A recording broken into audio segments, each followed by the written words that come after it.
గాజువాక ఉక్కు నిర్వాసితుల సమస్యపై విలేకరుల సమావేశంలో పల్లా స్పష్టత. నిర్వాసితుల కోసం నిరాహార దీక్ష చేసిన వాడిని మిమ్మల్ని నేను వదులుకోను. స్టీల్ ప్లాంట్ కర్మాగారంపై ఉక్కు నిర్వాసితుల బాధ్యత కూటమి ప్రభుత్వానిది. కూటమి హామీల భాగంగా స్టీల్ ప్లాంట్ పునఃప్రారంభానికి 14,400 కోట్లు తెచ్చిన ఘనత కూటమిదే. నిర్వాసితులకు ఉద్యోగాలు వచ్చే దిశగా కుటుంబాల్ని ప్రయత్నిస్తున్నాం. ప్రలోభాలకి గురి కాకూడదని నిర్వాసిత కుటుంబానికి పల్లా సూచన. ఎవరిని నమ్మి మోసపోయారు, వారిని నమ్మి ఆందోళన చేయొద్దు. అందరికీ నమస్కారం. మరి నిన్న ఏదైతే స్టీల్ ప్లాంట్కి సంబంధించినటువంటి నిర్వాసితులు మరి ఆందోళన చేశారో ఆ ఆందోళన మేము అర్థం చేసుకోగలం. ఎందుకంటే చాలా సంవత్సరాల నుంచి కూడా వాళ్ళు ఉద్యోగాల కోసం ఎదురు చూస్తున్నారు. అయితే మా ప్రయత్నం నిర్వాసితుడికి న్యాయం చేయాలనే ఆలోచనతో ఉన్నాం. ఖచ్చితంగా నిర్వాసితుడికి న్యాయం జరిగే వరకు కూడా ఆయన పక్షాన్నే ఉంటామని చెప్పేసి ఈ సందర్భంగా తెలియజేస్తున్నాం. ఈరోజు సుమారు 14-15 వేల కోట్లు తీసుకొచ్చి ఆ ప్లాంట్లో పెట్టడానికి కూడా ప్రధానంగా నిర్వాసితుడికి ఎప్పటికైనా ఉద్యోగం రావాలి అన్న ఆలోచన అని చెప్పేసి ఈ సందర్భంగా తెలియజేస్తున్నాం.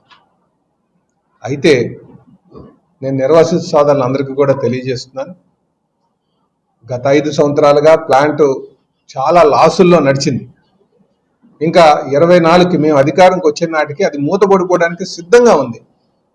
అన్ని బ్యాంకులు కూడా ఎన్పిఏ చేసినటువంటి పరిస్థితి, అసలు ఆ రా మెటీరియల్ లేనటువంటి పరిస్థితి.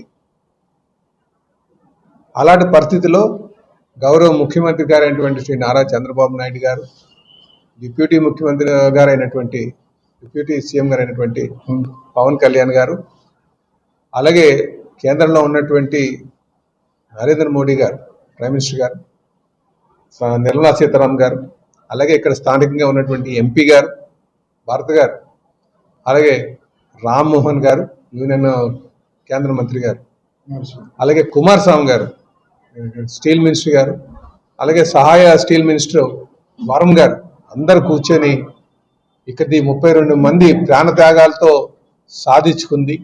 ఈ ప్లాంట్ ఎలాగైనా నడవాలి, ఇక్కడ ఉన్నటువంటి సెంటిమెంట్స్తో ముడిపడి ఉంది.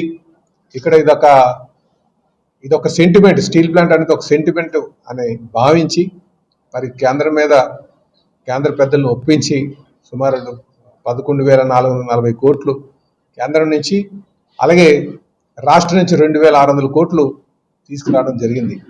అయితే ఈరోజు ఆ డబ్బులు పెట్టుబడి పెట్టిన తర్వాత మళ్ళీ ప్లాంట్ పూర్తి సామర్థ్యంతో నడవడం మొదలుపెట్టింది.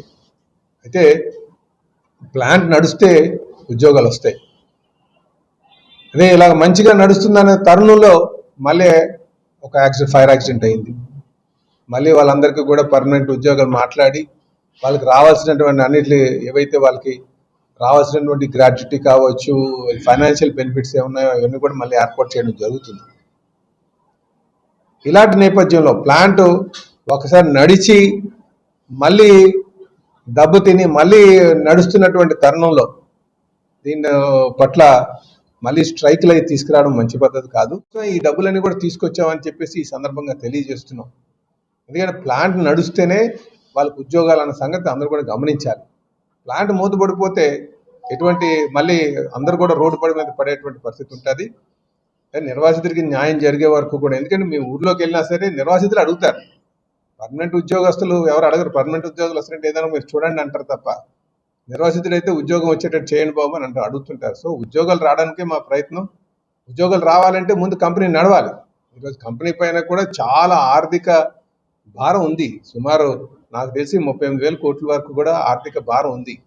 అయినప్పటికీ కూడా ప్లాంట్ ఫుల్ ప్రొడక్షన్ మీద నడిస్తే అది లాభాల బట్టలో పట్టేటువంటి అవకాశం ఉంటుంది, రిక్రూట్మెంట్ స్టార్ట్ చేసేటువంటి అవకాశం ఉంటుంది. గతంలో మేము 2014-19 మధ్యన నడిచేటప్పుడు రిక్రూట్మెంట్ తీసాం, అలాగే 50% మెయింటెనెన్స్లో పెట్టించాం. మళ్ళీ 2019-24 మధ్యన ఎక్కడ కూడా అన్ని కూడా మూతపడే స్టేజ్కి వచ్చేసింది. అయితే ఇప్పుడు ఈ 2 సంవత్సరాలు బట్టి అతి కష్టం మీద దాన్ని గాడిలో పెట్టి నడిపించేటటువంటి పరిస్థితిలో మేము ఉన్నాం. దానికి నడిచేటట్టుగా మేము ఆర్థిక సాయం అందించాం. అయితే దానికి లాభాల్లో బాట పట్టడానికి కానీ దాని పూర్తి సామర్థ్యం మీద నడడానికి కానీ అది అక్కడ ఉన్నటువంటి మేనేజ్మెంటు, ఎంప్లాయీస్, అలాగే అక్కడ ఉన్నటువంటి లేబర్, వీళ్ళంతా కూడా కాంట్రాక్ట్ లేబర్ అంతా కూడా చూసుకోవాల్సిన అవసరం ఉంది.